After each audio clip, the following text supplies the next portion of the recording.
Okay, class, this is lesson 4 about seas and oceans, and specifically we are talking about causes of ocean currents and characteristics of ocean currents. What do you think are the causes of ocean currents? Number one is gravitational force and Earth rotation. As the Earth rotates on its axis under the influence of gravitational force, it also has an influence on seas and oceans, and therefore that's why we have cold ocean currents and warm ocean currents moving on seas and oceans. Then we have difference in pressure zones. This is pressure on the sea or on the ocean. It is not atmospheric pressure. In the sea or in the ocean, we have different pressure zones.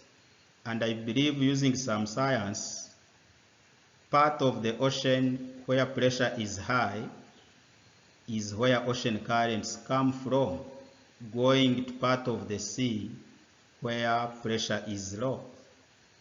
Then we have temperature variations, changes in temperature.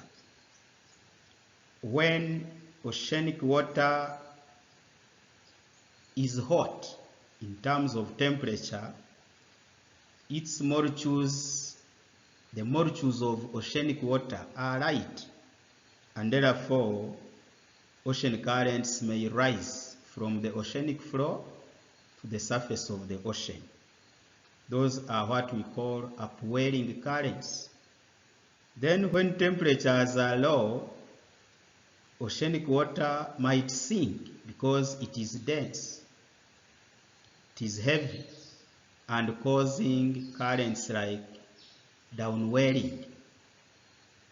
Then we have differences in salinity, how much salt, how much calcium this oceanic water contains. I believe if the salinity is high, the water becomes dense or heavy. If the salinity is low, the water is light, and therefore changes in movements of different ocean currents. Then we have strong winds and storms. These bring instabilities on oceanic water and seas, and finally cause movements or ocean currents, because these winds and storms have destabilized the oceanic water. Then much precipitation in terms of rainfall. The more the rainfall, the more the instabilities, and the more the ocean currents. The lesser the rainfall, the lesser the ocean currents. Direction and shape of the coastline. We have different shapes of coastlines. Some coastlines are indented, others are straight, others have lagoons, and these ones will affect water movements differently. Then we have relief of the oceanic basins. This is what we called in our previous lesson. These are what we called marine relief. For example, if the ocean contains the extensive flat areas at the bottom, which we call the deep plains, or if it has continental slope and continental shelf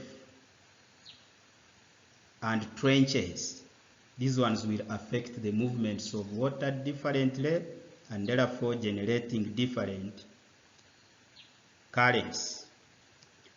Okay, moving objects, these big canoes, ships, and ferries can also cause ocean currents, or the waves.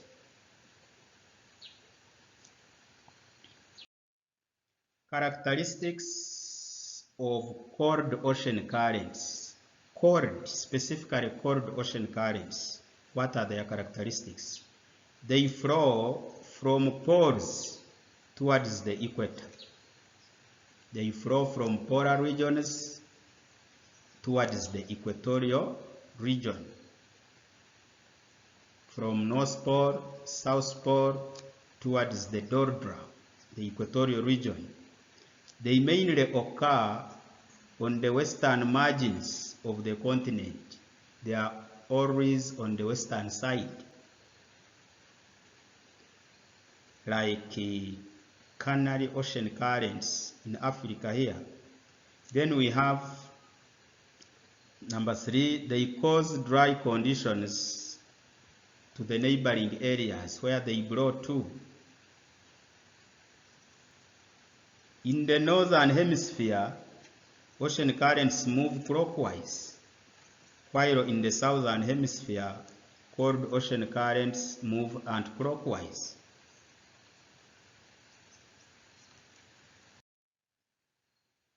Characteristics of warm ocean currents, this time warm ocean currents. They flow from equator towards polar regions, vice versa. They flow from equatorial regions to polar regions. They occur on eastern margins, eastern side of the continent, and they always cause wet conditions in case they affect the neighboring region, because they carry warm, moist air.